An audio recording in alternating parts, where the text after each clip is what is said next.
পুরনো 3 মহলা বাড়ি, নাম হেমকুঞ্জ। বুধুদা ডাকে সাড়া না দেওয়াটাকে বোকামি বলছি কেন সেটা একটু বিস্তারিত ভাবে জানানো দরকার। আসলে বুধুদা প্রচন্ড পণ্ডিত লোক হলেও চাকরি টাকরি করে না।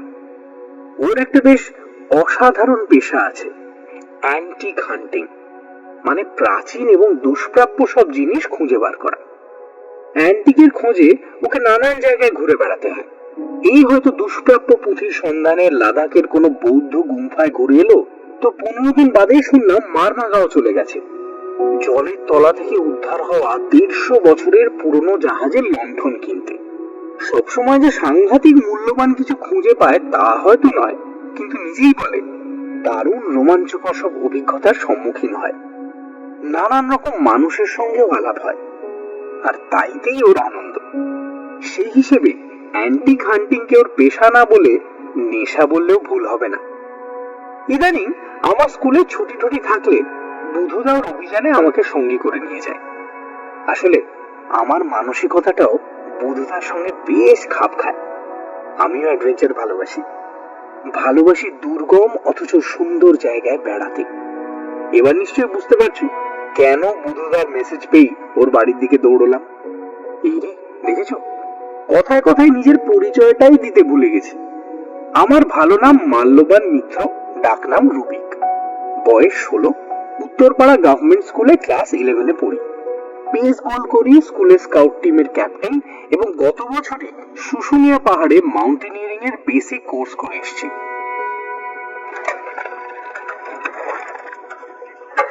সাইকেলটা হেমকুঞ্জের দুর্গা দালানের থামে হেলান দিয়ে রেখে উঠোন পেরিয়ে সিঁড়ি ভাঙতে শুরু করলাম। এত বড় বাড়িতে বুধুদার বাবা, মা আর ওর কাকার ফ্যামিলি সব মিলিয়ে মাত্র 8 জন লোক থাকে। মজুমদার পরিবারের বাকি সব লোকজন সারা পৃথিবীতে ছড়িয়ে গেছে।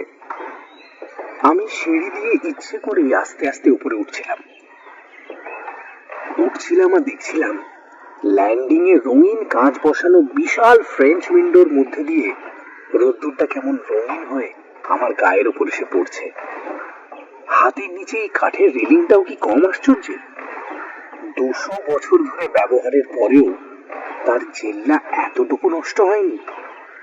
কিংবা সিঁড়ির মাথার কাছে রাখা ওই পিতলের নটরাজ মূর্তিটা। সিঁড়ি যেখানে শেষ হচ্ছে সেখান থেকেই শুরু হচ্ছে সাদা কালো মার্বেল পাথরের টালি বসানো বিশাল টানা বারান্দার কার্নিশে কাঠের জাফরি, যার মধ্যে দিয়ে মেঝের উপর চিরুনির মতো রোদ্দুর এসে পড়েছে। ঢালাই লোহার কারুকার্য করা রেলিং এর ফাঁক দিয়ে দেখা যাচ্ছে ভাগীরথী নদী। এই বারান্দারই শেষ প্রান্তে বুধুদার ঘর। সেই ঘরের প্রধান দ্রষ্টব্য একটি ব্রিটিশ আমলের সিলিং ফ্যান, যেটার 4টে ব্লেডের সবগুলোই কাঠের তৈরি। তাছাড়া রয়েছে একটা ধুতরু ফুলের মতো চোঙাওয়ালা গ্রামোফোন। দুটো জিনিসই এখনো দিব্যি চালু অবস্থায় রয়েছে। ওই ফ্যান কিংবা গ্রামোফোনেরই সমবয়সী একটি মাহগনি কাঠের পালঙ্কের উপর আমাদের অতি আধুনিক বুধুদা ফিডেড ডেনিম আর টি শার্ট পরে বসেছিল। পাশে অ্যাপেলের ল্যাপটপটা ভাঁজ করে রাখা আছে। বুধুদার কোলে যথারীতি একটা মোটা বই। বুধুদা আমাকে মাঝে মাঝে বোঝানোর চেষ্টা করে যে পেশাগত কারণেই ওকে এত পড়াশোনা করতে হয়। বলে, অ্যান্টিকের তালিকায় কোন জিনিস যে আসবে আর কোন জিনিস যে আসবে না তা তো আর কোনো ঠিক নেই। সাহিত্যিকের কলম থেকে বিজ্ঞানীর যন্ত্রপাতি, রাজমুকুট থেকে নস্যিদানি সবই অ্যান্টিক হতে পারে যদি তার গায়ে ইতিহাসের গন্ধ লেগে থাকে। এই যে গত বছর মুম্বাইয়ের কোলাবা দেবী রোড দিয়ে হেঁটে যাওয়ার সময় হঠাৎই দেখলাম কয়েকটা বাচ্চা ছেলে একটা বাড়ির রোয়াকে বসে একটা কাঠের বাক্সের মতন কি একটা জিনিস নিয়ে খেলছে। আমার যদি ক্যামেরা সম্বন্ধে একটু জ্ঞান না থাকতো তাহলে কি আমি ধরতে পারতাম যে ওটা 1896 এর লুমিয়ার কোম্পানির মুভি ক্যামেরা। একইভাবে চাইবাসা বেড়াতে গিয়ে একটা ভাঙা বাড়ির গ্যারেজে দেখেছিলাম 1929 এর ফোর্ড গাড়ি, মানে যাকে বলে ভিনটেজ কার। গাড়িটার কাপড়ের হুডের ওপর ওই বাড়ির বাসিন্দারা বাচ্চার কাঁথা শুকোতে দিয়েছিল। তো সেই গাড়ি কলকাতা এনে সারিয়ে তোলার পর হায়দ্রাবাদের রুস্তম দোরাবজি 15 লাখ টাকা দিয়ে আমার কাছ থেকে কিনে নিয়ে গেলেন। সেই জন্য বুঝলি রুবিক, আমাদের এই লাইনে ফ্রম আলপিন টু এলিফ্যান্ট সব বিষয়ে একটু আধটু জ্ঞান থাকা দরকার। বুধুদা আমাকে যতই এইসব বোঝানোর চেষ্টা করুক, আমি খুব ভালো করেই জানি অ্যান্টিকের ব্যবসা না করে ও যদি তেজপাতাও বিক্রি করত, তাহলেও একইভাবে বইয়ের মধ্যে মুখ গুজে সময় কাটাতো। জ্যাঠাইমা বলেন ছোটবেলা থেকেই ও এইরকম। তখন তো আর ব্যবসা ট্যাবসা কিছু করতো না। তাহলে আমাকে ঘরে ঢুকতে দেখে বুধুদা বইটা নামিয়ে রেখে সোজা হয়ে বসলো। তারপর একটু কৈফিয়তের সুরেই বলল, তোকে আর্জেন্ট কল দিলাম কেন জানিস? গত প্রায় মাসখানেক ধরে লন্ডন থেকে এক সাহেব টেলিফোনে ইমেলে খুব ঝোলাঝুলি করছে ওর সঙ্গে মেঘালয়ের কোন এক জঙ্গলে যাওয়ার জন্য। তো সাহেবের নাম গেব্রিয়েল টিলম্যান, আমাকে অবশ্য বললো গ্যাবি বলে ডাকতে। এবার গ্যাবির মেঘালয়ে যাওয়ার কারণটা কিন্তু বেশ ইন্টারেস্টিং। 100 বছর আগে ওর এক পূর্বপুরুষ নাকি ওই জঙ্গলে গিয়েছিলেন। রিসেন্টলি সেই যাত্রাপথের বিবরণ সমেত ডায়েরি খুঁজে পেয়েছে গ্যাব্রিয়েল। এখন দাদুর দাদুর পদাঙ্ক অনুসরণ করে ও সেখানে যেতে চায়। বলল এর বাইরেও নাকি আরো গল্প আছে, আমি যদি ওর সঙ্গী হতে রাজি থাকি তাহলে মুখোমুখি বসে শোনাবে। আমি রাজি হয়েই গেলাম, বুঝলি। আসলে গেব্রিয়েল আমার স্কুলের বন্ধু তীর্থঙ্করের পরিচিত। তীর্থ এখন লন্ডনে থাকে। সেই ওকে বলেছে কলকাতায় গিয়ে বোধিসত্ত্ব মজুমদারের সঙ্গে দেখা করো, জঙ্গল টঙ্গল ওর চেয়ে ভালো কেউ চেনে না। সেই গেব্রিয়েল একটু বাদেই আসবে, তাই ভাবলাম তুইও শোন ও কি বলে। তারপর যদি তোর অসুবিধা না থাকে তাহলে। এই আর কি ভালো লাগে না বুধুদা? অসুবিধা আবার কি? কাল থেকে তো গরমের ছুটি পড়ে যাচ্ছে। তুমি মেঘালয় গেলে আমিও যাচ্ছি। ঠিক তখনই হেমকুঞ্জের একতলার দালানে টিং ডং শব্দে কলিং বেল বেজে উঠল। বুধুদা জানলার ধারে গিয়ে দাঁড়ালো। ওখানে দাঁড়ালে বাড়ির সদর দরজাটা দেখা যায়। সেই দিকে একবার তাকিয়ে বুধুদা বলল, গেব্রিয়েল সাহেব এসে গেছে দেখছি, চল নিচে নামি। একতলায় নেমে আমি আর বুধুদা বাড়ির ভেতর দিক থেকে বৈঠকখানায় ঢুকলাম। মজুমদার বাড়ির হেল্পিং হ্যান্ড কানাইদা ইতিমধ্যে গ্যাব্রিয়েল টিলম্যানকে সদর দরজা খুলে সোফায় বসিয়েছিল। আমাদের দেখে গ্যাব্রিয়েল উঠে দাঁড়িয়ে দিব্যি দুহাত জড়ো করে বাঙালি কায়দায় নমস্কার করলো। বুধুদা আমার সঙ্গে টিলম্যানের আলাপ করিয়ে দিল আমার ভ্রমণ সঙ্গী বলে। দেখলাম গ্যাব্রিয়েলের বয়স বুধুদার আশেপাশেই হবে, মানে 30-32 আর কি। ছিপছিপে চেহারা, নীল চোখ, ঘাড় অব্দি লুটিয়ে পড়া সোনালি চুল আর একই রঙের হালকা দাড়ি। গ্যাবির পোশাকটাও ওর চেহারার সঙ্গে দিব্যি মানিয়েছে। জিন্সের প্যান্ট আর গেরুয়া রঙের সুতির পাঞ্জাবি, ঠিক যেন মনে হচ্ছে বিদেশি বাউল। কানাইদা শ্বেত পাথরের গ্লাসে করে 3 গ্লাস বরফ ঠান্ডা ঘোলের শরবত এনে আমাদের সামনে নামিয়ে রাখলো। এই এপ্রিলের দুপুরে কলকাতা থেকে উত্তরপাড়া অব্দি আসতে আসতে গ্যাবির নিশ্চয়ই ভালো রকম তেষ্টা পেয়ে গিয়েছিল। এক চুমুকে শরবতটা শেষ করে সে একটা তৃপ্তির নিঃশ্বাস ফেলল। তারপর বুধুদাকে প্রশ্ন করলো, কোথা থেকে শুরু করবো বোধিসত্ত্ব? একেবারে গোড়া থেকে। বেশ, আমরা টিলম্যানরা ইংল্যান্ডের খুব পুরনো বংশ, তবে স্বীকার করে নেওয়া ভালো তথাকথিত আভিজাত্য ব্যাপারটা আমাদের রক্তে নেই। আমরা বংশানুক্রমে আর্ল অফ নরফোকের বাগানের মালিক। আর্লদের যে বিশাল প্রাসাদ নাম শুনে থাকবে, অ্যারেন্ডেল কাসেল, সেই কাসেলের লাগোয়া একরের পর একর ফল আর ফুলের বাগান কয়েকশো বছর ধরে আমরাই দেখাশোনা করছি। ওই বাগানের চৌহদ্দির মধ্যেই আমাদের ভিক্টোরিয়ান আমলের পাথরের তৈরি কোয়ার্টার, সেটাও তোমাদের এই বাড়িটার মতনই পুরনো।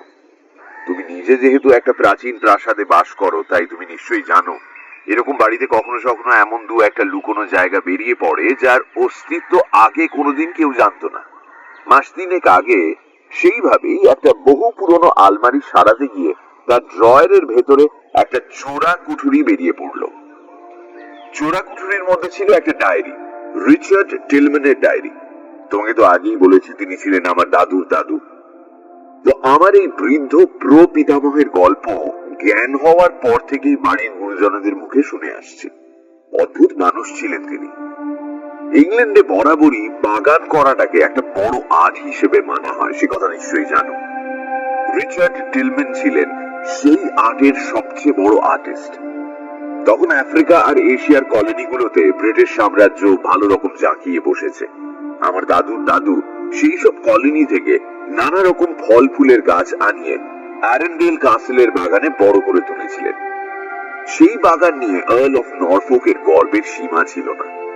সারা দেশের ব্যারন, ডিউক আর কাউন্টরা রিচার্ড টিলম্যানের হাতে গড়া সেই আশ্চর্য বাগান দেখতে আসতেন, যেখানে একই সঙ্গে হাওয়াই দ্বীপের জবা, ভারতের পদ্ম আর আফ্রিকার ডেজি দেখতে পাওয়া যেত। তবু একটা মাত্র ফুলের অভাবে সেই বাগান অসম্পূর্ণ রয়ে যাচ্ছিল। জানো সেই ফুলের নাম কি? অর্কিড। তোমরা তো অর্কিডের দেশের লোক, নিশ্চয়ই জানো এত সুন্দর বরণের আর এত বিচিত্র রঙের ফুল আর কোন প্রজাতির গাছে দেখা যায় না। বলা হয় ঈশ্বরের রং বাক্সে যত রকমের রং ছিল সব মিলিয়ে মিশিয়ে তিনি অর্কিড ফুলের পাপড়ি এঁকেছেন। বিজ্ঞানীরা এখন অব্দি প্রায় 25,000 প্রজাতির অর্কিডের খোঁজ পেয়েছেন। তার আবার নানান উপপ্রজাতি রয়েছে। সব মিলিয়ে ভ্যারাইটিটা ভাবতে পারছো? এখন আমাদের লন্ডনের নার্সারিতে সবচেয়ে বেশি যে ফুল বিক্রি হয় তা হলো ওই অর্কিড। আমরা এখন গ্রিন হাউসের কৃত্রিম পরিবেশে অর্কিড চাষ করা শিখে গেছি। এক রঙের ফুলের সঙ্গে অন্য রঙের ফুলের জোড় মেলাতে। কিন্তু 20 শতাব্দীর শুরুতে ইংল্যান্ডে বসে অর্কিড ফুলের নাগাল পাওয়া অত সহজ ছিল না, কারণ ব্রিটেনে মাত্র 7 রকমের অর্কিড পাওয়া যায় আর তাদের দেখতেও বিচ্ছিরি। সুন্দর সুন্দর অর্কিডের উৎস ছিল এশিয়া কিংবা আফ্রিকার বনভূমি। কিন্তু মনে রেখো, তখন কলোনিগুলোতে যাতায়াত আজকের মতন এত সহজ ছিল না। তার উপর সেসব দেশের বন্দরে গিয়ে নামলেই যে অর্কিড পাওয়া যেত তাও তো নয়। প্রাণ হাতে নিয়ে ঢুকতে হতো অজানা দুর্গম জঙ্গলে। সেসব গহন বনে পা রাখতে আজও মানুষের বুক কাঁপে। তখনকার অবস্থা তো ভাবতেই পারছো। তবু কিছু ডাকাবুকো অর্কিড কালেক্টর জীবন বাজি রেখে দু একটা অমন অপূর্ব অর্কিড নিয়ে ইংল্যান্ড পৌঁছত, আর সেই সব ফুলের রূপ দেখে ইউরোপের মানুষের অর্কিড তৃষ্ণা আরো বেড়ে যেত। একদিকে দুর্লভ, অন্যদিকে সুন্দর এমন ফুলের জন্য ব্রিটিশ অভিজাতরা যে পাগলামোটা করত, সেটাকে বর্ণনা করার জন্য দুটো ইংরেজি শব্দ জুড়ে একটা নতুন শব্দই তৈরি করতে হয়েছিল, ডিলেরিয়াম। ডিলেরিয়াম কাকে বলে জানো তো? ধুম জ্বর এলে মানুষ যে খ্যাপামোটা করে তাকে বলে ডিলেরিয়াম। অর্কিড নিয়ে খ্যাপামোকে তাই বলা হতো অর্কিডিলেরিয়াম। আমার গ্রেট গ্রেট গ্র্যান্ডপার বয়স তখন 40, পেটানো চেহারা। ফ্রেঞ্চ অ্যালপসে মাউন্টেনিয়ারিং করতেন। ঘোড়ার পিঠে চেপে লেক ডিস্ট্রিক্টে জঙ্গলে শিকার করতেন। তিনি ঠিক করলেন নিজেই যাবেন ভারতবর্ষে অর্কিডের খোঁজে। এসেছিলেন? হ্যাঁ, এসেছিলেন 1912 এপ্রিল মাসে। তারপরের ঘটনা আমাদের পরিবারের ওপর এক বিরাট আঘাত। 3 মাস ভারতে কাটিয়ে রিচার্ড টিলম্যান ইংল্যান্ডে ফিরছেন। যাত্রীবাহী জাহাজ HMV সিগাল পোর্টসমাথ বন্দরে ভিড়বে 19 অগস্ট। তার বহু আগেই তিনি কলকাতা থেকে লন্ডনের রয়্যাল হর্টিকালচার সোসাইটিতে টেলিগ্রাম পাঠিয়েছেন পৃথিবীর দুর্লভতম অর্কিডটি নিয়ে তিনি দেশে ফিরছেন। একই ভাষায় টেলিগ্রাম পাঠিয়েছেন তার মালিক আর্লকে আর আমার গ্রেট গ্রেট গ্র্যান্ডমা ক্যাথরিন টিলম্যানকে। সবাই অধীর আগ্রহে অপেক্ষা করছে কখন সিগাল নামে জাহাজটা পোর্টসমাথ বন্দরে ঢোকে। কিছু মনে করো না, একটু বাধা দিচ্ছি। তার সংগৃহীত সেই দুর্লভতম অর্কিডটা কেমন ছিল সে ব্যাপারে রিচার্ড টিলম্যান টেলিগ্রামে কিছু লেখেননি। গ্যাবি একটুক্ষণ চুপ করে রইল।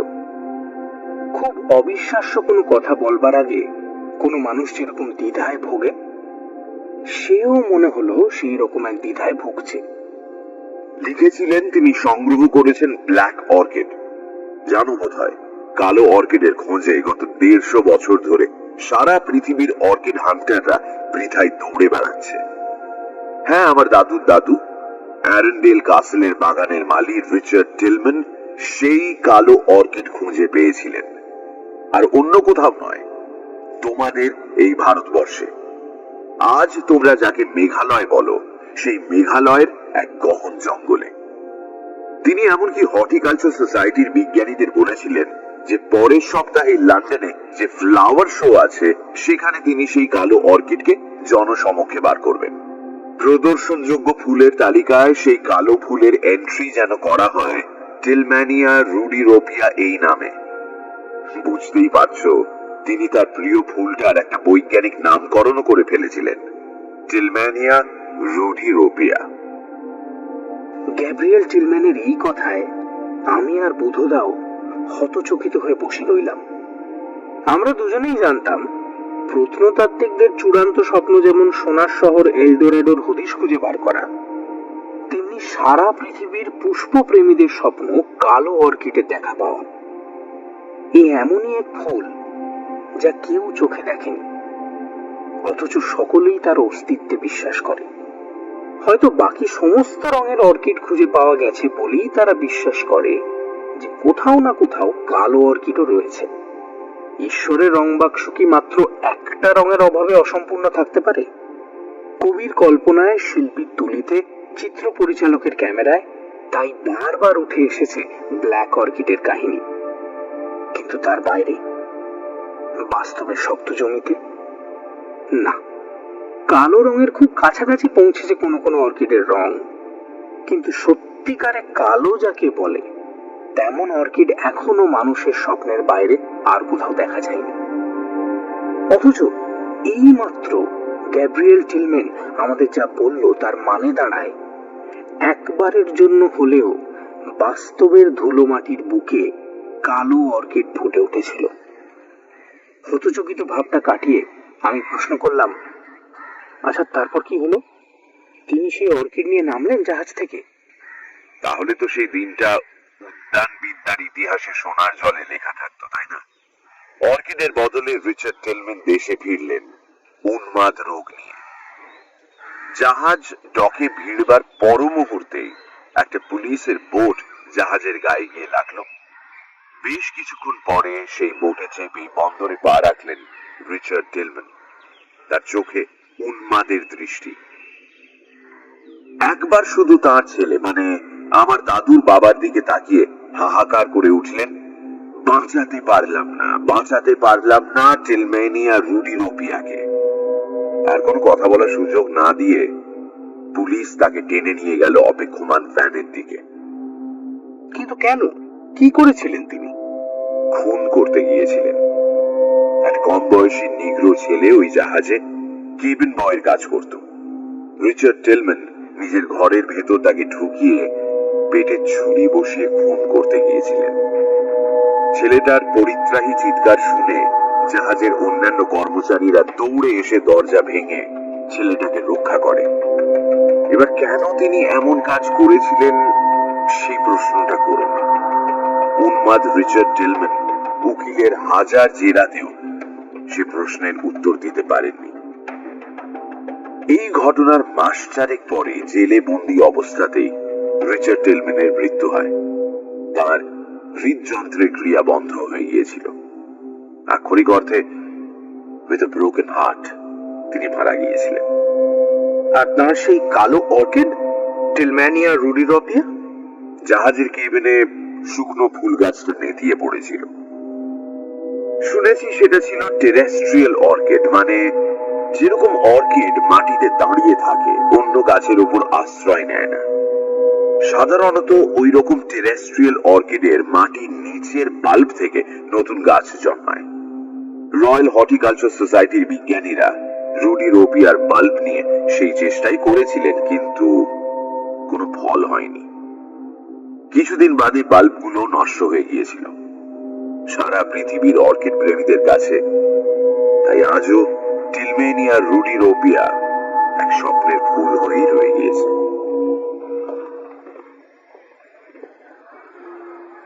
সন্ধে নেমে এসেছিল। বুধদা সোফা ছেড়ে উঠে ঘরের আলোগুলো জ্বেলে দিয়ে আবার সোফা এসে বসলো।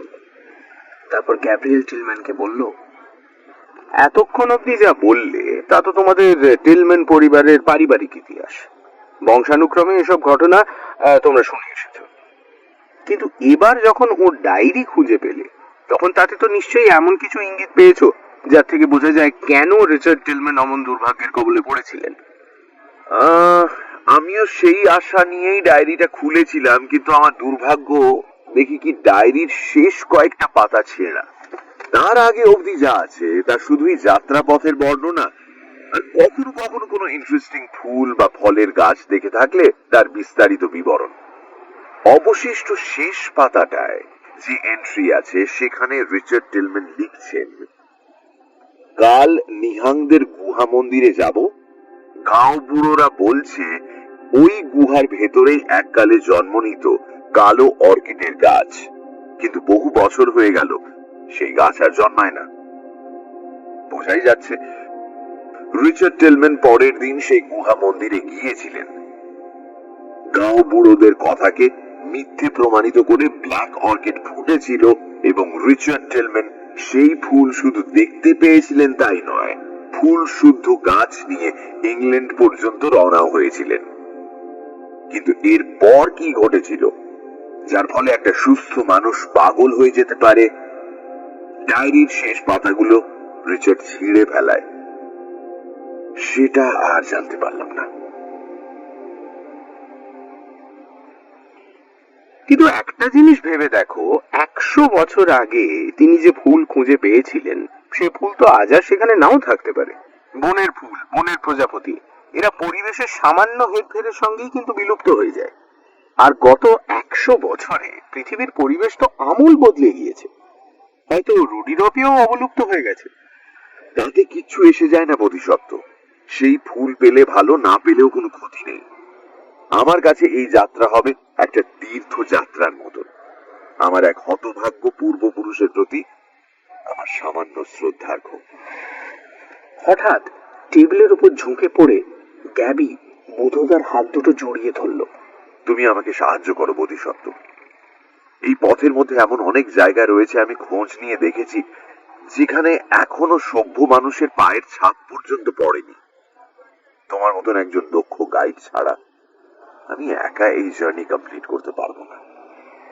বুধদা মাথাটা নিচু করে একটুক্ষণ ভাবল, তারপর বলল,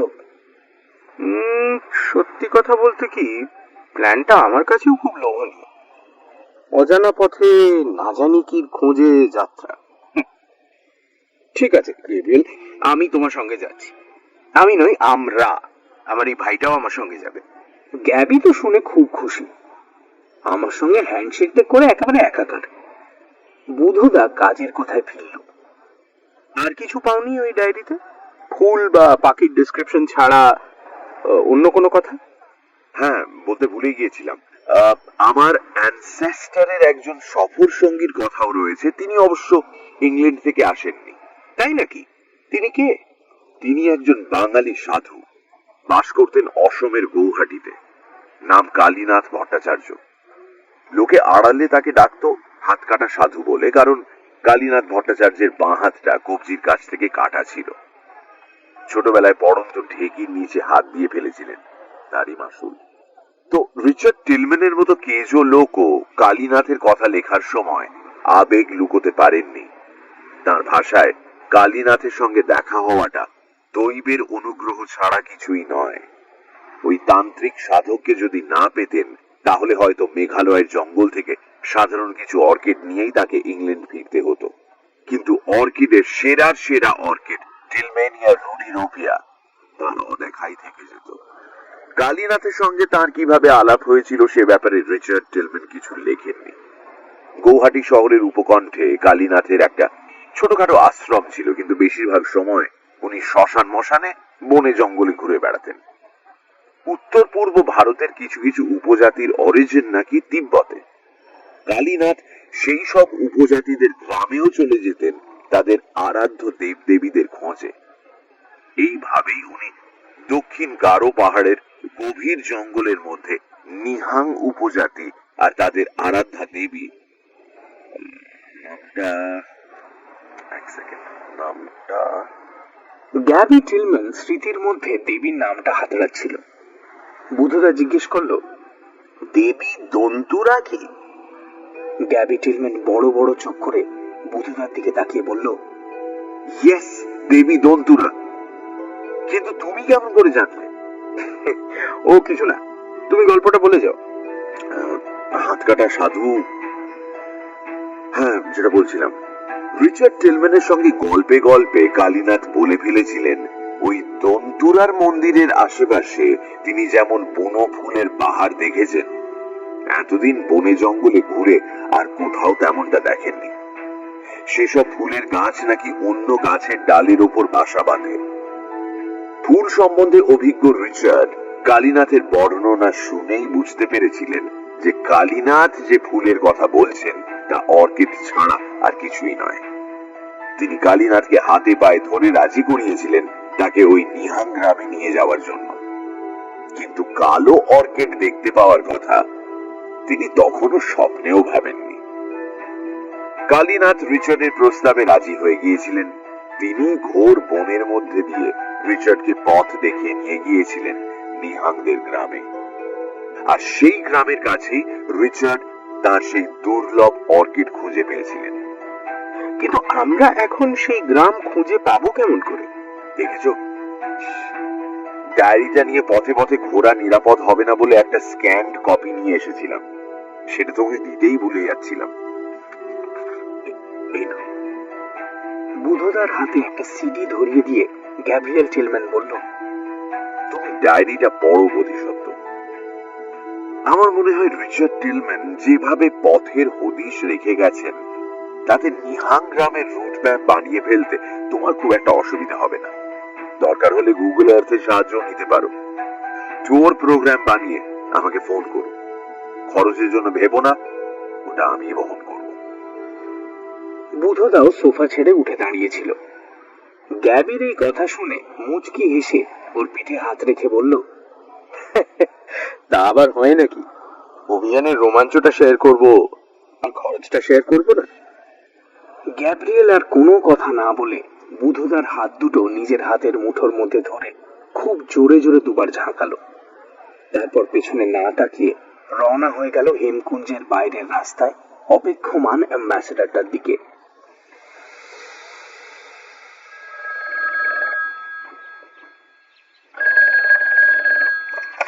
পরদিন সকালে বুধদা ফোন করে বলল, রিচার্ড টিলম্যানের সেই সাফারির ম্যাপ স্টাডি করলাম, বুঝলি রুবিক? লোকটা কোথায় গিয়েছিল জানিস? গারো পাহাড়ে। তাও ডেসক্রিপশন পড়ে মনে হচ্ছে সাউথ গারো হিলসের ওদিকটায়। ওসব জায়গা এখনো ঘন জঙ্গলে ঢাকা, কাজেই হান্টার শু, ব্রিচেস আর স্লিপিং ব্যাগ মাস্ট। হ্যামাকার টেন্ট গুয়াহাটি থেকে নিয়ে নেব। ওখানে আমার বন্ধু অশোক বড়ুয়া আছে, গুয়াহাটির নেচার ক্লাবের সেক্রেটারি। ওকে বললেও সব ব্যবস্থা করে দেবে। আর হ্যাঁ, টেটানাস ভ্যাকসিনটা আজই মনে করে নিয়ে রাখবি কিন্তু।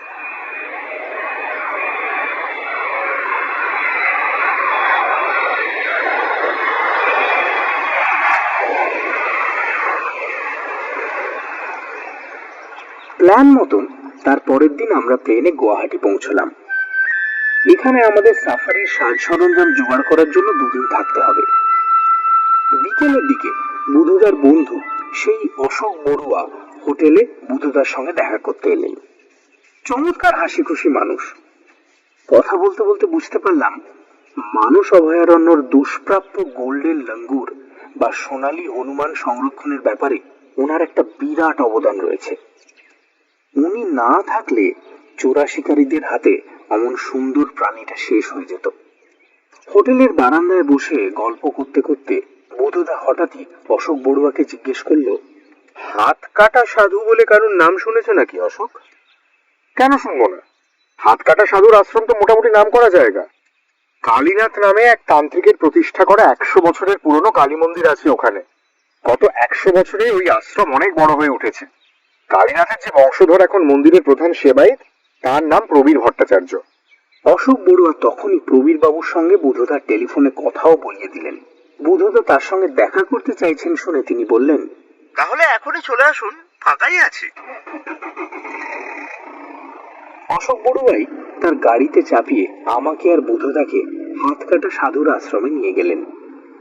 গ্যাব্রিয়েল আসতে চাইল না, ওর অনেক মালপত্র বাঁধা সাধার কাজ বাকি ছিল।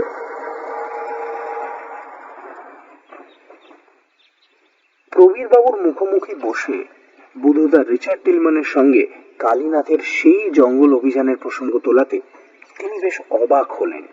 বললেন, এত পুরনো কথা আপনি জানলেন কি করে? এশিয়াটিক সোসাইটির একটা পুরনো জার্নালে রিচার্ড টিলম্যানের লেখা ভ্রমণ কাহিনী থেকে আমরা কালীনাথের কথা জেনেছি। আচ্ছা, ওই অভিযান থেকে ফিরে কালীনাথ কোনো স্মৃতি কথা ধরনের কিছু লেখেননি, কিংবা তার কোনো গল্প ভট্টাচার্য পরিবারের মুখে মুখে চলে আসেনি? আসলে আমরা ওই দন্তুরা মন্দিরের এক্সাক্ট লোকেশনটা খুঁজছিলাম। তার রিচার্ড টিলম্যান কি তার ভ্রমণ কাহিনীতে একথা লিখতে ভুলে গেছেন যে তার উপকারী বন্ধুটি ওই অভিযান শেষ করে আর গুয়াহাটিতে ফিরে আসতে পারেননি? তার মানে আমি আমার দাদুর মুখে যা শুনেছি তা হলো, ফেরার পথে তুরার জঙ্গলের মধ্যে শঙ্খচূড় সাপের কামড়ে কালীনাথ আগমবাগীশের মৃত্যু হয়েছিল। আশ্রম থেকে বেরিয়ে বেশ কিছুটা পথ গম্ভীর মুখে হাঁটার পর বুধদা আপন মনেই বলল, ডায়েরির শেষ পাতা কটার সঙ্গে এরকম আরো কত ইনফরমেশনই যে হারিয়ে গেছে কে জানে।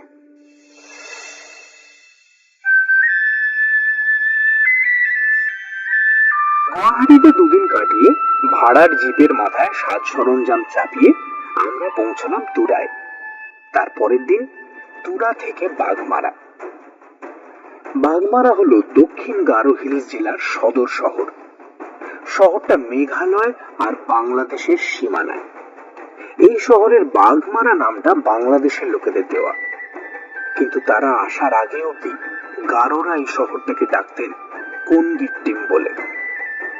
ভাগ্যিস ব্যাপারটা বুধদা জানা ছিল, তা না হলে রিচার্ড টিলম্যানের যাত্রাপথের ধারে কাছেও আমরা পৌঁছতে পারতাম না।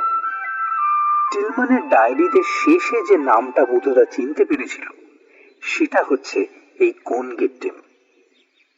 এর পরে আর কোনো চেনা জানা জায়গার উল্লেখ নেই। তবে একজন দক্ষ অভিযাত্রীর মতনই কোনগিট্টিম থেকে কবে কোন দিকে কতটা পথ হাঁটলেন এবং যেখানে পৌঁছলেন সেখানকার কিছু না কিছু ল্যান্ডমার্ক রিচার্ড টিলম্যান তার ডায়েরিতে লিখে রেখেছেন। তাই মনে হচ্ছিল তার যাত্রাপথ অনুসরণ করতে আমাদের খুব একটা অসুবিধা হবে না। বাঘমারায় আমরা উঠেছিলাম ডিলসা পাহাড়ের মাথায় মেঘালয় সরকারের টুরিস্ট বাংলোয়। সন্ধেবেলা আমি, বুধদা আর গ্যাবি টুরিস্ট বাংলোর সামনে লনে বসেছিলাম। ভারী সুন্দর লাগছিল চারপাশের নিসর্গ। আমাদের এই বাংলোকে ঘিরে যতদূর চোখ যায় ততদূর অব্দি শুধু গভীর বনে ঢাকা পাহাড়ের ঢেউ। আমাদের ঠিক পায়ের নিচে বনের বুক চিরে এঁকে বেঁকে বয়ে চলেছে নীল রঙের এক নদী, যার নাম সামসিং। অন্ধকার আর একটু গাঢ় হতেই একটা অদ্ভুত হাওয়া বইতে শুরু করলো। ঠাস বুনট গাছের পাতার ভেতর দিয়ে সেই হাওয়া বয়ে যাওয়ার ফলে একটা অদ্ভুত শব্দ উঠল, যেন অনেক দূরে কারা নিজেদের মধ্যে ফিস ফিস করে কথা বলছে। এই হাওয়াটার একটা নাম আছে, গর্জ উইন্ড। সমস্ত বনের বাতাস যখন একটা গভীর নদী খাতের মধ্যে ঢুকে পড়ে তখন তার গতি এরকম বেড়ে যায়, তার চলার পথে ঝড় হয়ে ওঠে। গ্যাবি টিলম্যান ওর নিত্যসঙ্গী গিটারটা কোলের উপর নিয়ে ক্লিফ রিচার্ডের সেই বিখ্যাত গানটা ধরল। এক আকাশ তারার নিচে বসে সেই গান শুনতে শুনতে গায়ে যেন কাঁটা দিয়ে উঠছিল।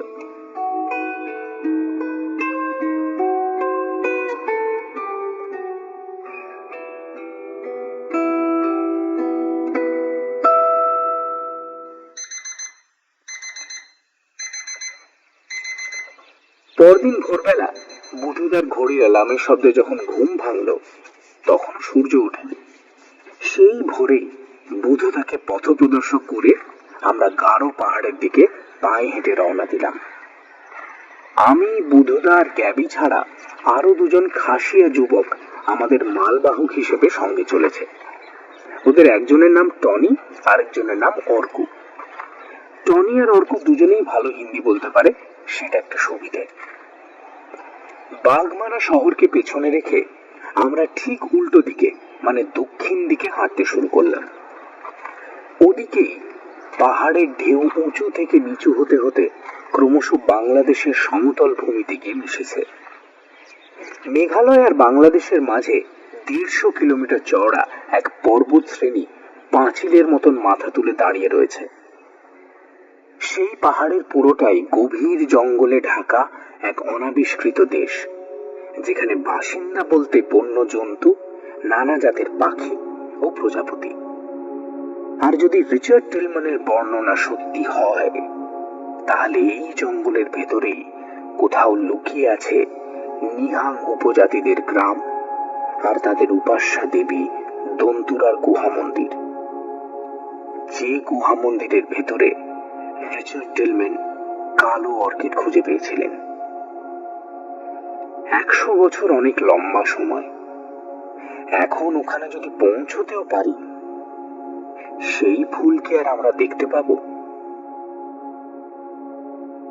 গতকাল দুপুরে আমরা নিহাং গ্রামে পৌঁছলাম। বাগমারা থেকে রওনা হওয়ার পর জঙ্গল ভেঙে 7 দিন হেঁটেছি। আমাদের সামনে মানুষের তৈরি পথ বলে কিছুই ছিল না। তবু ধন্য রিচার্ড টিলম্যান নামে সেই অভিযাত্রী।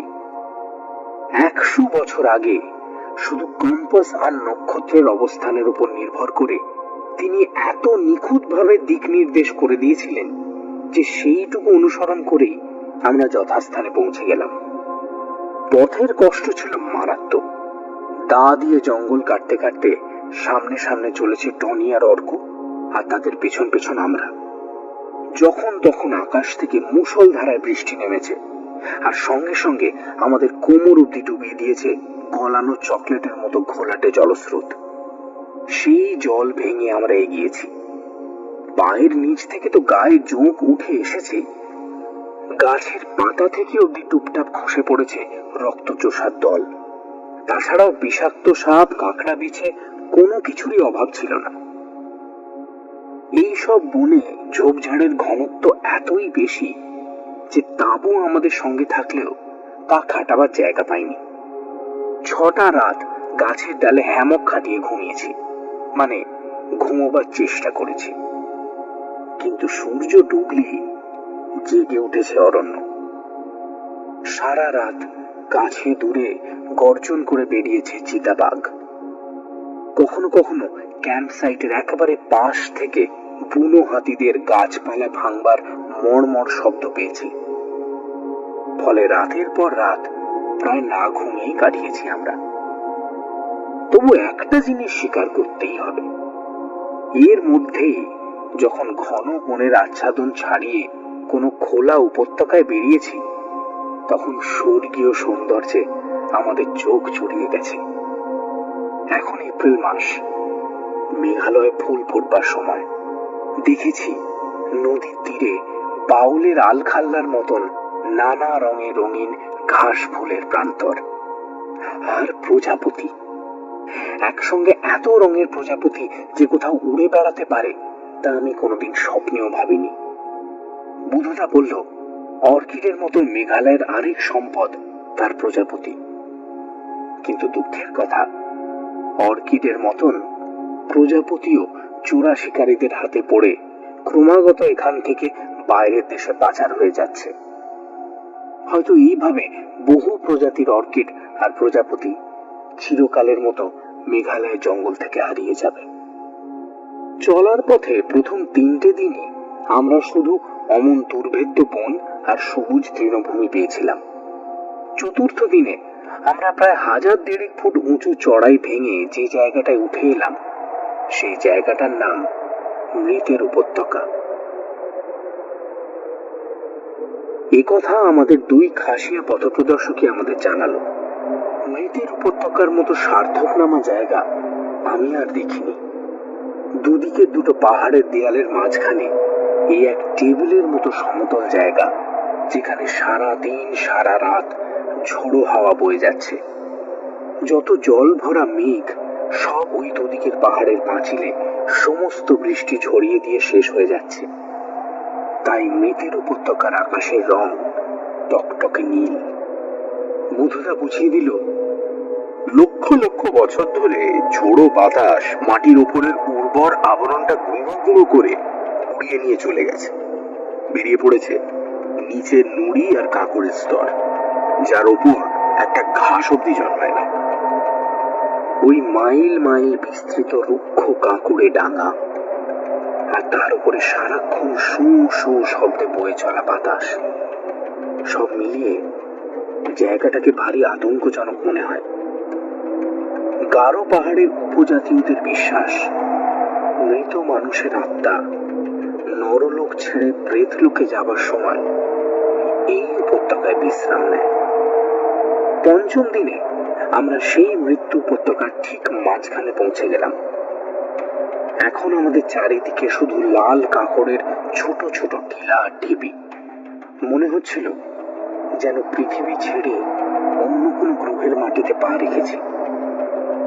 এরকমই একটা টিলা পেরিয়ে গিয়ে ভারী অদ্ভুত একটা দৃশ্য দেখে আমরা পাঁচজনই দাঁড়িয়ে পড়লাম।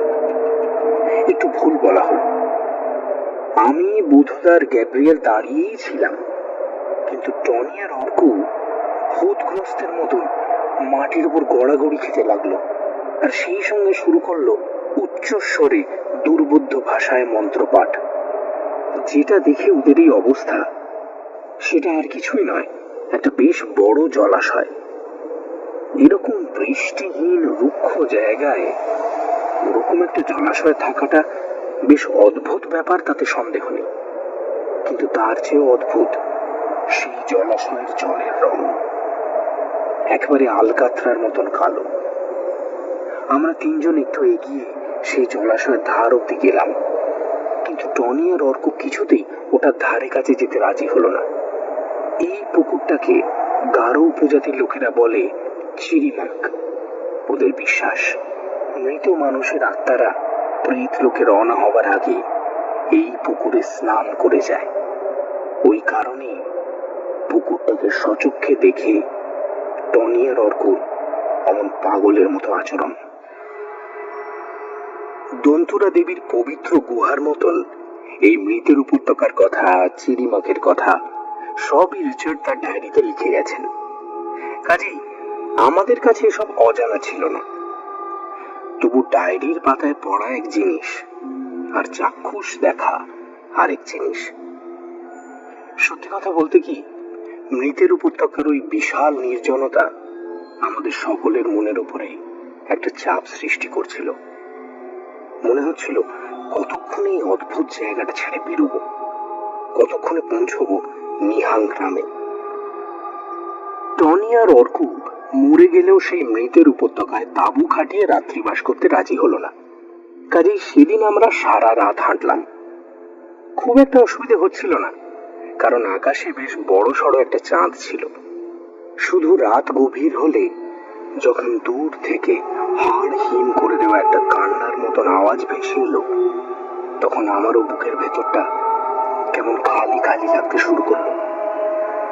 মনে হচ্ছিল আমার পা দুটো যেন মাটিতে গেঁথে গেছে।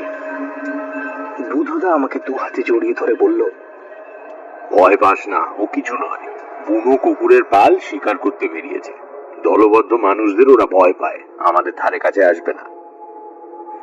তারপর ঠিক যখন ভোরের আলো ফুটি ফুটি করছে, তখনই আমরা সেই উপত্যকার কিনারে পৌঁছে গেলাম। দেখলাম পায়ের নিচে খাড়া পাহাড় নেমে গেছে প্রায় 1000 ফুট। নিচের সমতল ভূমি গভীর জঙ্গলে ঢাকা, ঠিক যেরকম জঙ্গল আমরা মৃত্যু উপত্যকায় উঠবার আগে পেরিয়ে এসেছিলাম।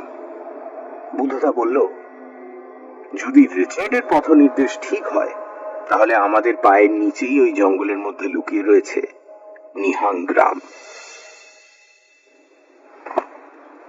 এই কথা শুনে রাত জাগার কষ্ট কোথায় মিলিয়ে গেল। নতুন উদ্যমে আমরা দ্রুত উতরাই ভেঙে নিচে নামতে শুরু করলাম। জঙ্গলে যখন ঢুকলাম, তখন সকাল পেরিয়ে দুপুর হয়ে গেছে। দেখলাম একটা সরু পাহাড়ি নদী জঙ্গল ভেদ করে এগিয়ে চলেছে। বুধুদা বলল, জলের উৎসের কাছাকাছি ছাড়া গ্রাম হয় না, কাজেই এই নদীর ধারাটাকে অনুসরণ করলেই আমরা নিহাং গ্রাম পেয়ে যাব। বুধুদা ঠিকই বলেছিল। আর ঘন্টাখানেক হাঁটতেই নদীর কিনারা থেকে জঙ্গলটা হঠাৎই অনেক দূরে সরে গেল। দেখলাম বালিতে ঢাকা সেই চওড়া তটভূমির ওপর খুব আদিম চেহারার কিছু কাঠের ঘর দাঁড়িয়ে রয়েছে। আমাদের দেখতে পেয়ে ওই গ্রামের অধিবাসীরা আমাদের ঘিরে ধরল। দেখলাম নিহাংদের চেহারা এখানকার গারো কিংবা খাসিয়াদের থেকে একেবারেই আলাদা। প্রথমত এরা বেশ লম্বা, গায়ের রংটাও হলদেটে নয়, শ্যামলা, নাক তীক্ষ্ণ, গালের হাড় দুটো উঁচু। বেশিরভাগ পুরুষেরই পরনে ওভারকোটের মতন ঢোলা পোশাক, মাথায় লোমশ টুপি, যার দুটো প্রান্ত কানের ওপর নেমে এসে আবার পাক খেয়ে ওপরে উঠে গেছে। ব্যাপারটা বুধুরাও খেয়াল করেছিল। চাপা স্বরে বলল, রিচার্ড তার ডায়েরিতে নিহাংদের তিব্বতী অরিজিনের ব্যাপারে যা লিখেছে সেটা 100% সত্যি। এদের চেহারা আর পোশাক আশাক সবই তিব্বতীদের মতো। 1000 বছর এখানে কাটানোর পরেও কিছুই বদলায়নি। টনি আর অর্ক নিহাংদের ভাষা মোটামুটি বুঝতে পারছিল। ওরাই আমাদের দোভাষীর কাজ করলো। আমরা নিহাংদের জানালাম যে আমরা দন্তুরার মন্দির দেখতে এসেছি।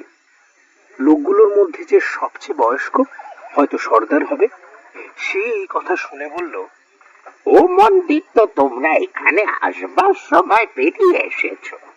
জঙ্গলের মধ্যে লুকিয়ে ছিল সেই মন্দির, তোমরা দেখতে পাওনি। ওই মন্দিরের ব্যাপারে শেষ কথা বলবে ওখানকার পুরোহিত।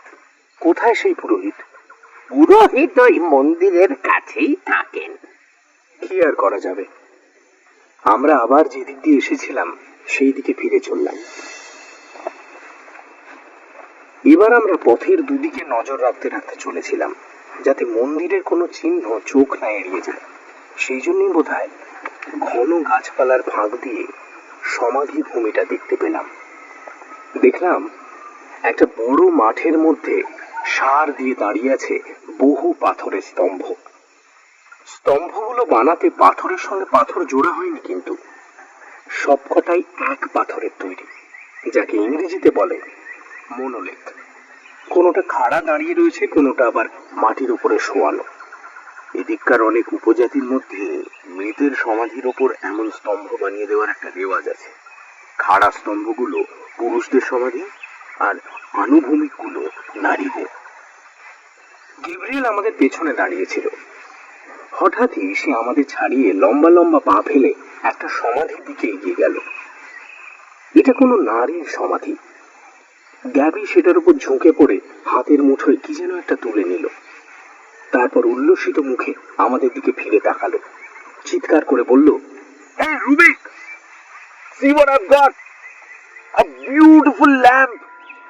গ্যাবি হাতটা উঁচু করে জিনিসটা আমাদের দেখালো।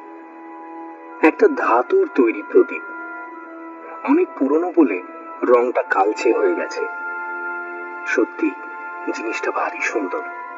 কঠিন ধাতু দিয়ে যেমন সূক্ষ্ম কারুকাজ করা যায় তা না দেখলে বিশ্বাস হয় না।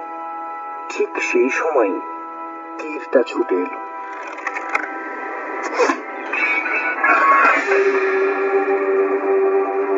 কালো পালকে সাজানো প্রায় 4 ফুট লম্বা তীরটা শীষ দেওয়ার মতন শব্দ করে আমাদের মাথার উপর দিয়ে উড়ে গিয়ে গ্যাবির হাত থেকে প্রদীপটাকে একটা নিখুঁত ঠোক করে মাটির উপরে ছিটকে ফেলে দিল।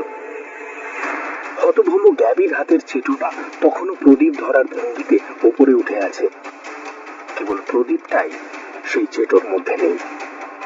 শুধু গ্যাবি নয়, ঘটনার আকস্মিকতায় আমরাও স্তম্ভিত হয়ে গিয়েছিলাম। সেই অবস্থা কাটল একটা তীক্ষ্ণ চিৎকারে। ভাষাটা না বুঝলেও চিৎকারের মধ্যে আদেশের সুরটা পরিষ্কার। আমরা ঘুরে তাকালাম। প্রায় 30-40 ফুট পেছনে একটা উঁচু পাথরের উপর এক বৃদ্ধ দাঁড়িয়ে আছেন।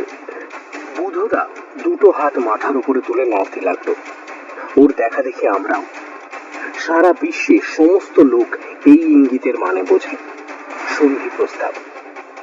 বৃদ্ধ ধনুকটা পিঠে ফেলে পাথরের উপর থেকে লাফ দিয়ে নামলেন, তারপর বেশ লম্বা লম্বা পা ফেলিয়ে গেলেন আমাদের দিকে। ইতিমধ্যে গ্যাবিও ভয় ভয় আমাদের পাশে এসে দাঁড়িয়েছিল।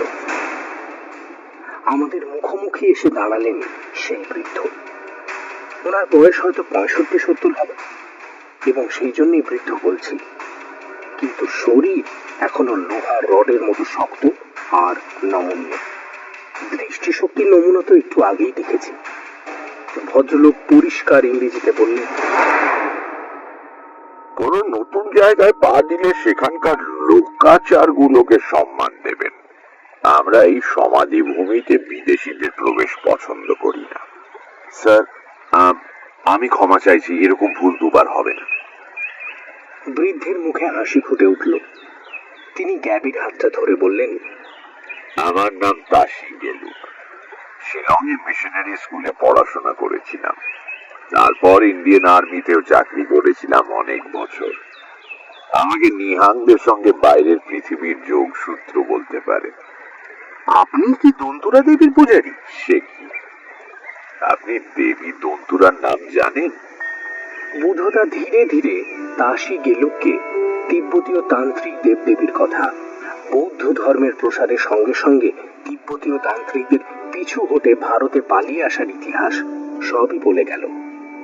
শুনতে শুনতে তাসি গেলুকের মুখে খুশির হাসি ফুটে উঠল। তিনি বুধদার হাত দুটো জড়িয়ে ধরে বললেন, খুব আনন্দ পেলাম। আপনি যে একটা প্রায় হারিয়ে যেতে বসা উপজাতি সম্বন্ধে এত পড়াশোনা করেছেন, এর থেকেই বুঝতে পারছি আপনার জ্ঞান পিপাসা কতটা প্রবল। তো আপনি কি ঐতিহাসিক, প্রত্নতাত্ত্বিক? আমি একজন সামান্য অভিযাত্রী।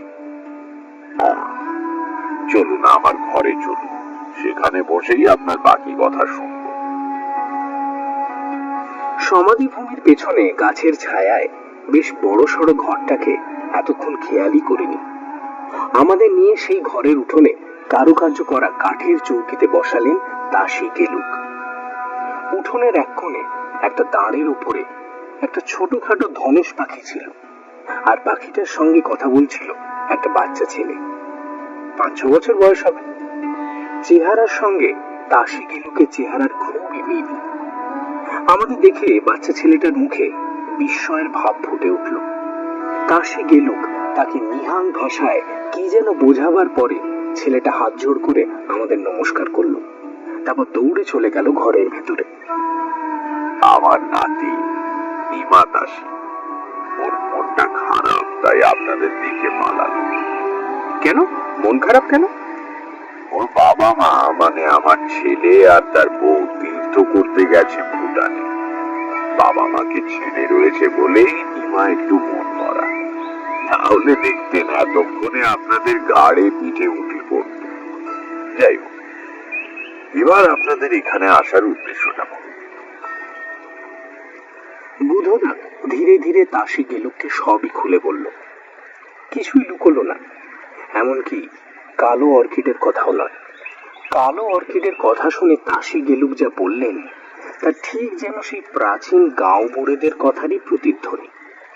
তারা যেমন রিচার্ড টিলম্যানকে বলেছিলেন ও ফুল এখন আর ফোটে না, তেমনি তাসি গেলুকও বেশ জোর দিয়ে বললেন ওই কালো ফুলের ব্যাপারটা সম্ভবত একটা কাল্পনিক কাহিনী হবে, কারণ তিনি কোনোদিন সে ফুল চোখে দেখেননি। তবে আমাদের দন্তুরার গুহা মন্দিরে তিনি অবশ্যই নিয়ে যাবেন।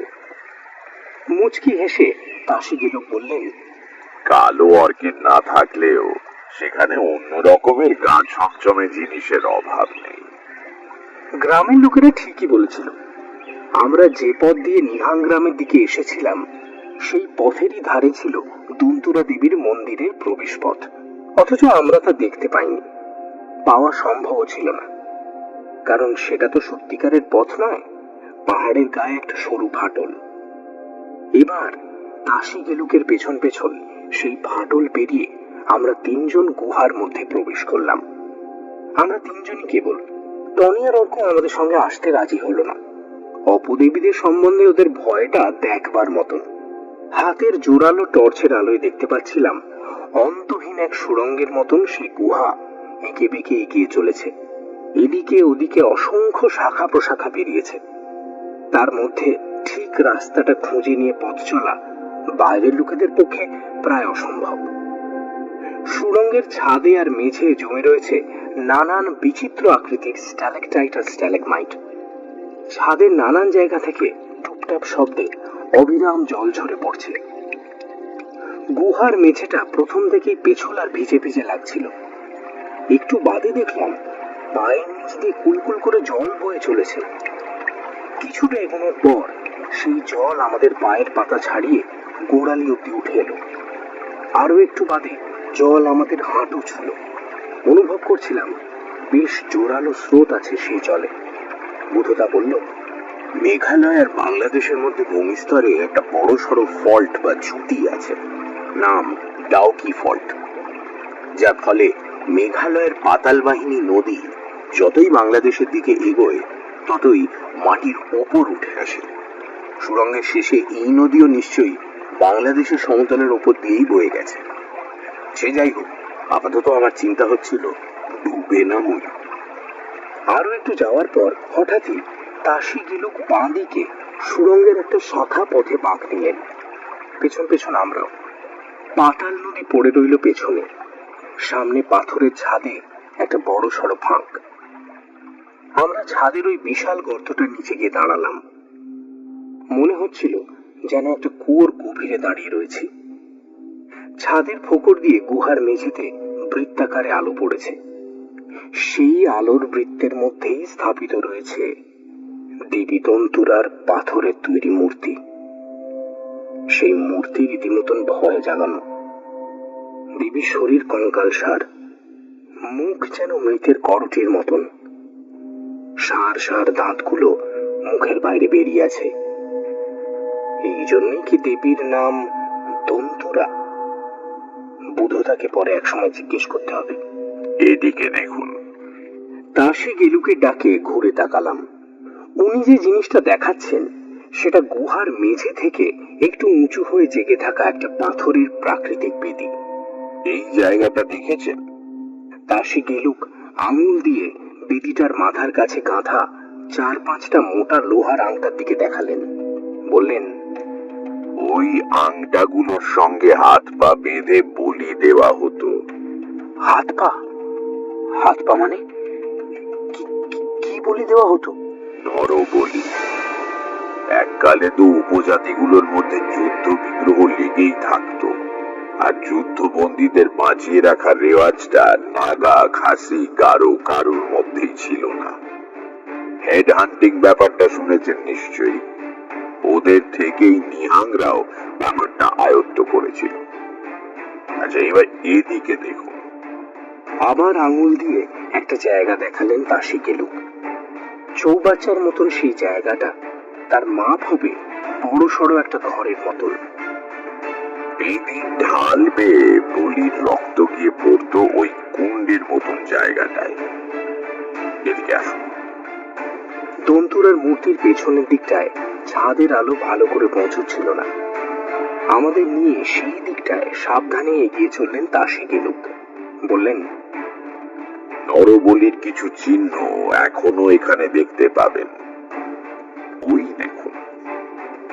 দেখলাম পাথুরে দেয়ালের গায়ে সার সার জীর্ণ কিছু কঙ্কাল টাঙানো রয়েছে। মুন্ডচ্ছেদ করা হতো বলে মনে তো হচ্ছে না। ধড়ের সঙ্গে মাথাগুলো জোড়া আছে দেখছি তো, তাই বলছি ঠিক ধরেছেন। চিৎ করে ফেলে বুকে ছোড়া গেঁথে দেওয়া হতো। বিভৎস দৃশ্য। তাকাতে ইচ্ছে করছিল না, কিন্তু চোখ সরিয়ে নেওয়ার আগেই আমার নজর গিয়ে পড়ল একেবারে ডান প্রান্তের নরকঙ্কালটার উপরে। এটা অন্যগুলোর তুলনায় নতুন। কঙ্কালটার কপাল থেকে নামতে নামতে আমার নজর কঙ্কালটার হাতের উপরে এসে পড়তেই আমি উত্তেজনায় বুধদার হাতটা শক্ত করে চেপে ধরলাম। ডাকলাম, বুধদা। আমিও দেখেছি। কঙ্কালটার বাঁ হাতের কবজির পর থেকে বাকি অংশটা নেই। হাত কাটা সাধু তাহলে সাপের কামড়ে মারা যায়নি। শুনছেন? শুনছেন? কার যেন হাতের ধাক্কা আর ডাকাডাকিতে গভীর ঘুম থেকে জেগে উঠলাম। গত কয়েকদিন জঙ্গল ভেঙে হাঁটার হাড় ভাঙা পরিশ্রমের পরে আজ রাতেই প্রথম তাসি গেলুকের বাড়ির উঠোনে তাঁবু খাটিয়ে নিশ্চিন্তে ঘুমোবার সুযোগ পেয়েছিলাম। কিন্তু কপালে ঘুম নেই। চোখ কচলে উঠে দেখি দাসী গেলুক আমার বিছানার পাশে উদ্বিগ্ন মুখে দাঁড়িয়ে আছেন। ওনার গলার আওয়াজে বুধদাও স্লিপিং ব্যাগ থেকে বেরিয়ে এলো। কি হয়েছে মিস্টার গেলুক, কোনো বিপদ? আমার নাতিকে মানে নিমাকে দেখতে পাচ্ছি না। আমার পাশেই তো শুয়েছিল, কোথায় যে গেল? চট করে হাতের ঘড়িতে সময় দেখলাম 1:30। এত রাতে ওই 5 বছরের বাচ্চা একা একা কোথায় যাবে?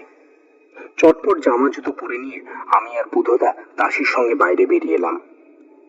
বোঝাই যাচ্ছে এক্ষুনি চারপাশটা খুঁজে দেখা দরকার। একটু দাঁড়াও, গ্যাবিকে ডেকে নি। গ্যাবি আমাদের পাশের টেন্টে শুয়ে ঘুমোচ্ছিল। বুধদা টেন্টের পর্দা সরিয়ে ভেতরে মুখ ঢুকিয়ে ডাকলো, গ্যাবি। তারপরেই এক ঝটকায় পর্দাটা পুরোটা সরিয়ে দিয়ে মেঝের বিছানার উপর টর্চের আলো ফেলল। আমরা তিনজনেই দেখলাম গ্যাবির বিছানা শূন্য, টেন্ট ফাঁকা। বুধদাই আমাদের মধ্যে সবার আগে সম্বিত ফিরে পেল। দাসীর হাতে একটা হ্যাঁচকা টান দিয়ে বলল, আমি বোধহয় বুঝতে পারছি নিমা কোথায় আছে। ও খুব বিপদে পড়তে চলেছে, আর সময় নেই, দৌড়ন। এই বলে বুধদাই সবার আগে গ্রামের রাস্তা ধরে দৌড়ল। পিছন পিছন আমরা দুজন। একবার ভেবেছিলাম টনি আর অর্ককেও ডেকে নেব, কিন্তু ওরা দাসী গেলুকের বাড়ি থেকে অনেকটা দূরে একটা বড় গাছের ডালে হ্যামক টাঙিয়ে ঘুমোচ্ছে। ডেকে আনতে গেলে দেরি হয়ে যাবে, এই জন্য আর ডাকলাম না। বুধদা দৌড়তে দৌড়তে যে জায়গাটা এসে থামলো, সে জায়গাটা আমার চেনা। দন্তুরা দেবীর গুহা মন্দিরের প্রবেশ পথ। নিমা এইখানে এসেছে? সম্ভবত তাই, চলুন দেখে নি। বুধদাকে পিছনে রেখে দাসী গেলুক এগিয়ে গেলেন। এই সংকীর্ণ গুহাপথ তার যতটা চেনা, আমাদের তো ততটা নয়। গতকালের মতনই টর্চের আলোয় পথ খুঁজে জল ভাঙতে ভাঙতে এগোলাম। এগোতে এগোতে হঠাৎই দাসী গেলুক বাঁদিকে পা ফেললেন। আজ এই রাতের অন্ধকারে ভাঙা ছাদের মধ্যে দিয়ে সূর্যের আলো ঢোকার প্রশ্নই নেই। তবুও তিনি যে অজস্র শাখা প্রশাখার মধ্যে থেকে কেমন করে সঠিক পথটা চিনে নিলেন, সে এক রহস্য। তবে পথটা যে ঠিকই বেছেছেন, সে ব্যাপারে আমাদের কোনো সন্দেহ রইল না। কারণ সূর্যের আলো না থাকলেও দেবী দন্তুরার বেদির ওপরে আলো ছিল, ব্যাটারি চালিত ল্যাম্পের আলো। ওই ল্যাম্পটা আমাদের খুব চেনা। কলকাতা থেকে আমরাই ওটা সঙ্গে করে নিয়ে এসেছি।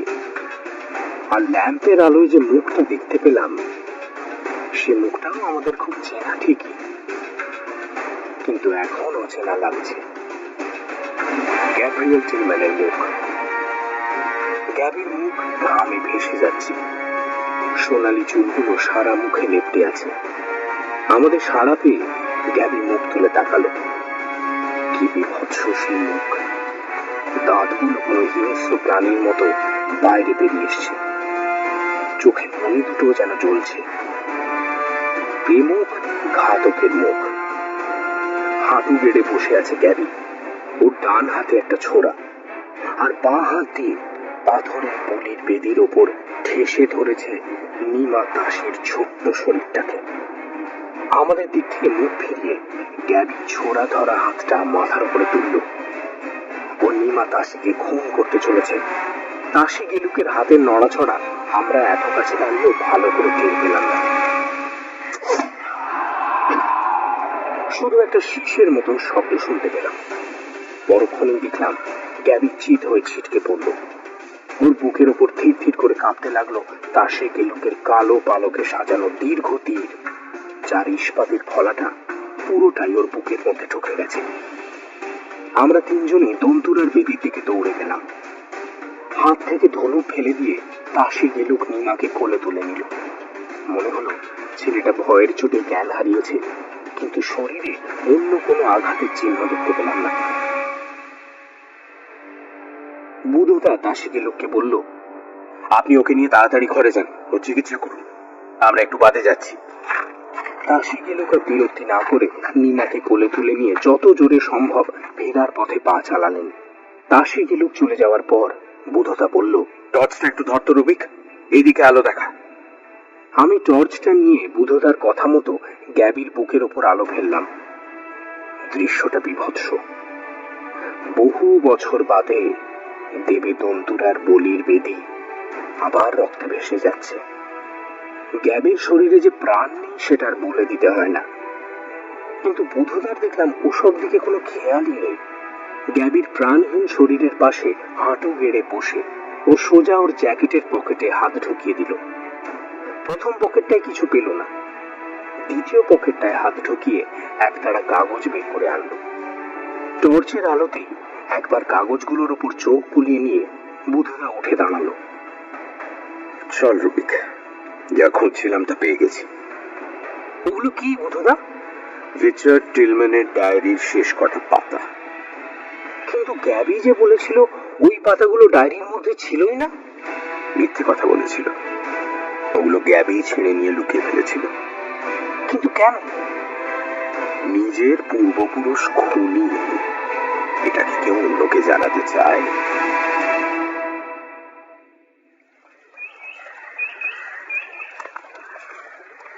পরদিন দুপুরে আমরা নিহাং গ্রাম থেকে ফিরে যাচ্ছিলাম বাঘ মারার পথে। সামনে সামনে যাচ্ছিলাম আমি, বুধদা আর দাসী গেলুক। আমাদের পেছন পেছন আসছিল অর্ক আর টনি। আর আমাদের অনেক আগে ঠিক গারো পাহাড়ের একটা রঙিন প্রজাপতির মতনই নাচতে নাচতে চলেছিল রং চঙে পোশাক পরা নিমা। ও এখন খুব খুশি। ওর বাবা মা আজ সকালে ফিরে এসছেন কিনা। বুধদা কোন মনে কথা বলে যাচ্ছিল। আমি আর দাসী গেলুক ওর পাশে হাঁটতে হাঁটতে মন দিয়ে শুনছিলাম। বুধদা বলছিল, গেব্রিয়েলের সঙ্গে পথে বেরোনোর আগে আমাদের সেই কমন ফ্রেন্ড তীর্থঙ্করের কাছে ও সম্বন্ধে একটু ডিটেলে জানতে চেয়েছিলাম। তীর্থ যা জানিয়েছিল তা বেশ দমে যাওয়ার মতো। গেব্রিয়েলের লন্ডনের নার্সারি লাটে উঠেছে। অ্যারন্ডেল কাসল থেকে যে সামান্য মাসোহারা ও পায় তাও ভাগ হয়ে যায় ভাই বোনদের মধ্যে। সর্বোপরি গ্যাবি একজন কুখ্যাত জুয়ারি। ক্রিকেট ব্যাটিং এর সঙ্গে জড়িত থাকার অভিযোগে পুলিশের খাতায় নাম উঠেছিল। সোজা কথায় ও বেশ অর্থকষ্টের মধ্যে ছিল। বুঝাই যাচ্ছে রিচার্ড টিলম্যানের ডায়েরি হাতে পেয়ে গ্যাবি হাতে চাঁদ পেয়েছিল। কালো অর্কিড আজও এক অদ্ভুত রোমান্টিক স্বপ্ন। যে ওই ফুলের খোঁজ পাবে সে যে শুধু খ্যাতি পাবে তা নয়, খ্যাতির সঙ্গে পাবে অর্থ। তার কাছ থেকে ওই অ্যাডভেঞ্চারের গল্প কেনার জন্য প্রকাশকরা আর টিভি চ্যানেলের মালিকরা টাকার থলি নিয়ে দরজায় হাজির হয়ে যাবে। এসব কথা ফুলের ব্যবসায় জড়িত থাকার ফলে গ্যাবি ভালো করেই জানত। ভারতে এসে অর্কিডের খোঁজ করতে হলে গ্যাবিকে আমার মতন কোনো অ্যাডভেঞ্চার ট্যুরিস্টের সাহায্য নিতেই হতো। কিন্তু গ্যাবি আমাকে ডায়েরির সব কটা পাতা দেখালে আমি তাকে সাহায্য নাই করতে পারতাম। কারণ কি জানিস? ডায়েরির শেষ কটা পাতায় রিচার্ড টিলম্যান এক ঘৃণ্য অপরাধের কথা লিখে রেখেছিলেন। উনি নিজের হাতে সেই অপরাধ করেছিলেন। 1912 এপ্রিলে যখন কালীনাথ আগমবাগিসের সঙ্গে রিচার্ড টিলম্যান এই নিহাং গ্রামে পৌঁছেছিলেন তখন নানান রং বেরঙের অর্কিড দেখতে পেয়েছিলেন ঠিকই, কিন্তু ওসব তার তুচ্ছ মনে হয়েছিল যখন গাঁও বুড়োদের কাছে শুনেছিলেন এই গ্রামেই এককালে কালো অর্কিড ফুটত। গাঁও বুড়োরা রিচার্ডকে এটাও বলেছিল যে বহুদিন হলো ওই কালো অর্কিড ফুল আর ফোটে না। ওই ফুল ফুটতো কেবল বেদির নিচের মাটিতে বলির রক্ত এসে পড়লে, মানুষের রক্ত। কিন্তু নিহাং গ্রামে তার ঢের আগেই নরবলি বন্ধ হয়ে গিয়েছিল। কালো অর্কিডের সঙ্গে নরবলির যে কোনো যোগ আছে সে কথা তো আমিও জানতাম না। সেটাই তো স্বাভাবিক। যে ফুল চোখে দেখা যায় না তাকে নিয়ে একটা গল্প কতদিন বেঁচে থাকবে। কিন্তু 100 বছর আগে নিহাং বৃদ্ধদের মনে গল্পগুলো বেঁচে ছিল। সেই গল্পই রিচার্ডের মাথায় খুন চাপিয়ে দিয়েছিল। সে ঠিক করলো দন্তরা দেবীর বেদির ওপর নতুন করে সে নররক্ত ঢালবে। নিহাংদের কেউ মারা গেলে সে যে নিজেও বাঁচবে না এটা রিচার্ড জানত। তাই সে খুন করলো কালীনাথ তান্ত্রিককে। কালীনাথের রক্তের উপর ফুটে উঠল টিলম্যানিয়া রুডিরপিয়া। তারপর? টিলম্যানিয়া রুডিরোপিয়া যে গোত্রীর অর্কিড, তাকে উদ্ভিদ বিজ্ঞানের পরিভাষায় বলে মাইকোহেটেরোফস। এরা মাটিতেই জন্মায় বটে, কিন্তু পাতায় ক্লোরোফিল না থাকায় নিজেরা খাবার তৈরি করতে পারে না। পুষ্টির জন্য এদের নির্ভর করতে হয় মাটির নিচে জন্মানো নানান ধরনের ফাঙ্গাসের উপর। ফাঙ্গাসের তৈরি করা খাবার শুষে নিয়েই এরা বেঁচে থাকে। কিন্তু খাবার তৈরি করতে হলে ফাঙ্গাসেরও তো কাঁচামাল চাই। দন্তুরা দেবীর পাথুরে গুহায় নররক্ত ছাড়া আর কোনো কাঁচামাল ছিল না। ওই পাথুরে মেঝের ফাঙ্গাসেরা তাই শুধু নররক্ত থেকেই খাবার বানানোর মতন করে বিবর্তিত হয়ে গিয়েছিল। তাহলে বুঝতে পারছিস তো, মানুষের রক্ত ছাড়া ফাঙ্গাস জন্মায় না, আর ফাঙ্গাস না জন্মালে কালো অর্কিড বাঁচে না। এই কথাটাই রিচার্ড টিলম্যান হাড়ে হাড়ে টের পেয়েছিলেন HMV সিগাল জাহাজের কেবিনে বসে। তার চোখের সামনেই আস্তে আস্তে শুকিয়ে যাচ্ছিল 7 রাজার ধন এক মানিক টিলম্যানিয়া রুডিরোপিয়া। তার মনে তীব্র হতাশার ছবি ধরা আছে ডায়েরির শেষ কটা পাতার ছত্রে ছত্রে। যত রকম সার হতে পারে সব সে একে একে ঢেলে যাচ্ছিল টিলম্যানিয়ার টবে, অথচ কোনো খাবারেই সেই গাছের রুচি দেখা যাচ্ছে না। ওদিকে সমুদ্র পেরিয়ে জাহাজে গিয়ে চলেছে পোর্টসমাউথ বন্দরের দিকে। সেখানে কালো অর্কিডের আবিষ্কর্তাকে সম্বর্ধনা দেওয়ার জন্য দাঁড়িয়ে রয়েছেন রয়্যাল হর্টিকালচার সোসাইটির পণ্ডিতেরা, অ্যারেন্ডেল কাসেলের রাজপুরুষেরা আর তার নিজের পরিবারের লোকজন।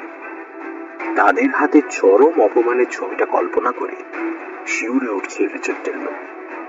অতএব এক মরিয়া মুহূর্তে সে স্থির করল, যে অর্ঘে সে দন্তুরা গুহার মধ্যে কালো অর্কিডের আবাহন করেছিল, সেই অর্ঘ নিয়েই আবার তার পুজো করবে নররক্তে। সেই জন্যই রিচার্ড টিলম্যান খুন করতে গেল নিগ্রো কেবিন বয়কে, কিন্তু পারল না। সে বুঝতে পারল কালো অর্কিডকে সে চিরতরে হারালো। হয়তো দ্বিতীয়বার নিহাংগ্রামে গিয়ে সেই অর্কিড সে নিয়ে আসতে পারত, কিন্তু কালীনাথকে খুন করে সেখানে ফিরে যাওয়ার রাস্তা সে নিজেই বন্ধ করে দিয়েছে। রাস্তা জানা থাকলেও কালীনাথের সাহায্য ছাড়া সে আর ওখানে ফিরে যেতে পারবে না। অতএব পৃথিবীর মানুষকে সে আর কোনোদিনই বিশ্বাস করাতে পারবে না যে নিকষ কালো পাপড়ির এক অর্কিড সে সত্যিই হাতে পেয়েছিল। চরম হতাশা তো ছিলই, তার সঙ্গে নিশ্চয়ই মিশেছিল কালীনাথকে খুন করার অপরাধ বোধ, একটা কম বয়সী নিরীহ ছেলেকে খুন করতে গিয়ে ধরা পড়ার অপমান। সব মিলিয়ে রিচার্ড টিলম্যান জাহাজ বন্দরে ফেরার আগেই মানসিক ভারসাম্য হারালো। আমার ধারণা তার বিস্ফোরক দিনলিপি তারই স্ত্রী বা সন্তান লুকিয়ে রেখে দিয়েছিল, যাতে তার কুকীর্তি দুনিয়ার সামনে না আসে। একই চিন্তা থেকে গ্যাবিও আমাকে ডায়েরির শেষ পাতা কটা দেখতে দিল না। ওই পাতাগুলো ডায়েরি থেকে ছিঁড়ে নিজের কাছে লুকিয়ে রাখলো। কাল রাতে সেই ছেঁড়া পাতাগুলো হাতে পাওয়ার পর দেখলাম কালীনাথের মৃত্যুর রহস্য আর রিচার্ডের উন্মাদ রোগের কারণ সম্বন্ধে আমার ধারণাটা ভুল ছিল না।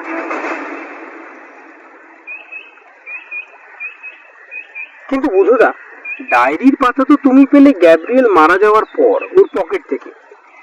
তার আগে কি করে আন্দাজ করলে যে গ্যাব্রিয়েল তার পূর্বপুরুষের দেখানো পথেই রক্ত দিয়ে ফুল ফোটাতে গেছে? বলতে পারিস নিমার পরমায়ু জোর ছিল। না হলে গ্যাবির সঙ্গে প্রথম কথা হওয়ার দিন থেকেই যে প্রশ্নটা নিয়ে ভেবে যাচ্ছি, সেটার উত্তর হঠাৎ কাল রাত 1:30টার সময় বা মাথায় আসবে কেন? কোন প্রশ্ন মিস্টার মজুমদার? রিচার্ডের দেওয়া কালো অর্কিডের বৈজ্ঞানিক নামটার মানে? টিলম্যানিয়া কথাটা তো সহজ, নিজের পদবীকে অমর করে রাখা দিচ্ছে, কিন্তু রুডিরোপিয়া মানে কি? ল্যাটিনে তো এরকম কোনো শব্দ নেই। কাল রাতে গ্যাব্রিয়েলের তাঁবুর পর্দা সরিয়ে যখন দেখলাম ও ঘরে নেই, তখনই কি জানি কেমন করে বিদ্যুৎ চমকের মতো অন্য একটা শব্দ মাথায় এলো, একটা সংস্কৃত শব্দ। রুধিরপ্রিয়া, মানে যে রক্ত ভালোবাসে। কালী ভক্ত সংস্কৃতজ্ঞ পণ্ডিত কালীনাথ আগমবাগীশ নিশ্চয় কথায় কথায় তার বিদেশি বন্ধু রিচার্ডকে বলেছিল, ওরকম অদ্ভুত রক্তপায়ী ফুল যদি সত্যি কখনো দেখতে পাও, তার নাম দিও রুধিরপ্রিয়া। রিচার্ডের অনভ্যস্ত কানে রুধিরপ্রিয়া হয়ে গেল রুডিরোপিয়া। কালীনাথ স্বপ্নেও ভাবেনি তার নিজেরই রক্তের উপর ফুটে উঠবে রুধিরপ্রিয়ার ফুল। মানুষের মনে কি অদ্ভুত গতি! নিজের হাতে যাকে খুন করেছে তার শেষ ইচ্ছেটা ফেলতে পারেনি রিচার্ড টিলম্যান।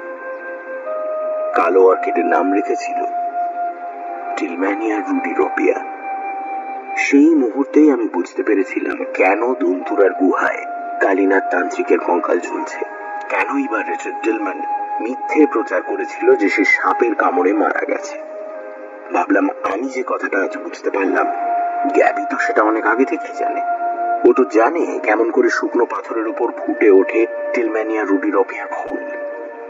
তাহলে গ্যাবি নিশ্চয়ই নিমাকে বলি দেবার জন্য দন্তুরার গুহায় নিয়ে গিয়েছে।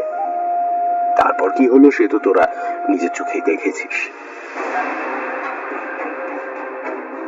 কথায় কথায় আমরা তিনজনেই দন্তুরার গুহার সামনে চলে এসেছিলাম। আমার আর বুধদার মধ্যে চোখাচোখি হলো। বুঝতে পারছিলাম আমার মতন ওরও মনের ইচ্ছে একবার গুহার ভেতরে ঢোকা। তাই হলো, শেষবারের মতো আমি, বুধদা আর তাসি গেলুক দন্তুরার বেদির সামনে গিয়ে দাঁড়ালাম। সকালের আলো ভাঙা ছাদ ফুঁড়ে এসে পড়েছে পাথরের বেদির ওপর। গ্যাবির শরীরটা গ্রামের লোক সরিয়ে নিয়ে গেছে, কিন্তু বেদির ওপর সামান্য লাল ছোপ তখনও লেগে রয়েছে। আর বেদির সামনের সেই কুণ্ডটার ভেতরে এক রাতের মধ্যেই মাথা তুলেছে একগুচ্ছ পাতা আর ডাঁটি। প্রত্যেকটা ডাঁটির মাথায় আস্তে আস্তে দুলছে কেউটে সাপের ফনার মতো উজ্জ্বল কালো পাপড়িতে সাজানো এক বিচিত্র অর্কিড। 100 বছর পরে মানুষের রক্ততে আবার ফুটে উঠেছে টিলম্যানিয়া রুডিরোপিয়া।